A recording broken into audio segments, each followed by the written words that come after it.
Hello guys, let's start with statistics in this video lecture. What statistics means in our day-to-day life? It just means collecting the data and collected data, present that data in a tabular form. Now let's define statistics first. It has been derived from the Latin word status, which means a political state. Now its scope has been broadened in not only collecting and presenting the data but also interpreting and drawing the inference of the data.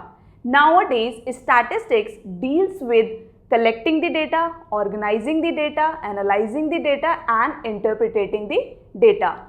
So let's see what kind of data we are collecting.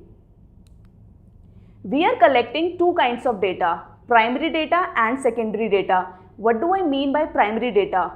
Primary data is the data collected by some individual by herself or himself. Let's suppose you are at your home and you collected the information of kinds of mobile your family members possess. Like your father have Samsung J7, your mother have iPhone 5s, you have Motorola. So you have collected all those information and presented that data in a tabular form. So that is the real data which is collected by you. But now what is secondary data? When that data is collected by somebody else and you are referring that data, then it is known as secondary data. But you don't know if that data is up to the mark or is true or not. So that's why that secondary data is not reliable at all, because it is not collected by you. So you don't know if it is correct or not. So now let's see how we'll be presenting that collected data in a tabular form with an example.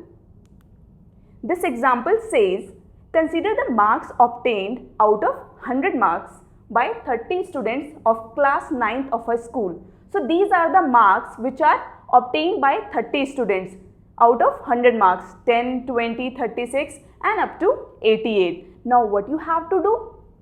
The number of students who have obtained a certain number of marks is called the frequency of those marks.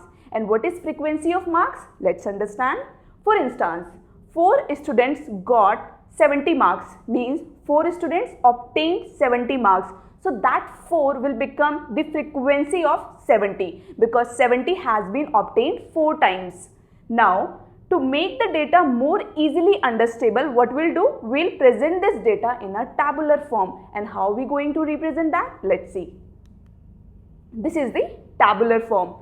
10 marks has been obtained by one student out of 100 marks. 20 marks has been obtained again by one student out of 100 marks. Now 36 has been obtained by 3 students. So this will become, frequency of this marks will become 3. Why? Because it has been repeated 3 times. Same as you will go for other marks category. So these frequency will sum up to 30 because there are 30 students in a class. Now this kind of tabular representation known as grouped frequency distribution table or simply frequency distribution table. So whenever in a question you have been asked to plot frequency distribution table, so you will plot this ungrouped frequency distribution table. So now let's see how you gonna plot group frequency table with the next example, which says 100 plants each were planted in 100 schools. One school has been planted with 100 plants, same as 100 school has been planted with 100 plants each. Now, during the one Mahotsav, after 1 month, the number of plants that survived were recorded as this. Which means in a school 1, let's number them school 1, school 2. In school 1, number of plants survived is 95 and dead was 5 plants got died. In second school, 67 survived and 23, rest of 23 got died. So same goes for other schools. Now let's see how you gonna present this data in a tabular form. Now instead of writing 22 plants let's survive for one school and 25 survived for other school and suppose 27 survived for another third school. Now instead of writing them in a ungrouped data, we have grouped them in an interval which is lying from 20 to 29. So whatever number will be lying between 20 to 29 will become the number of schools. So there are 3 number of schools which are lying in this range. So this is the frequency.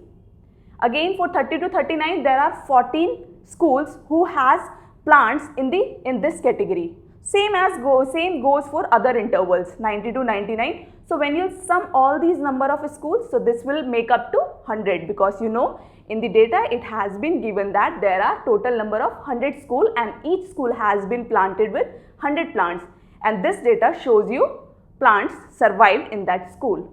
So this kind of presentation known as condenses data and enable us to observe the important feature. You can easily observe that, and this is called the grouped frequency distribution table. Why? Instead of writing them separately as 22, 25 and 27, we have written them in an interval form. That's why this has been grouped. I hope you understood this quite well. Based on these two data, I will be taking more problems in the next video lecture. Thank you.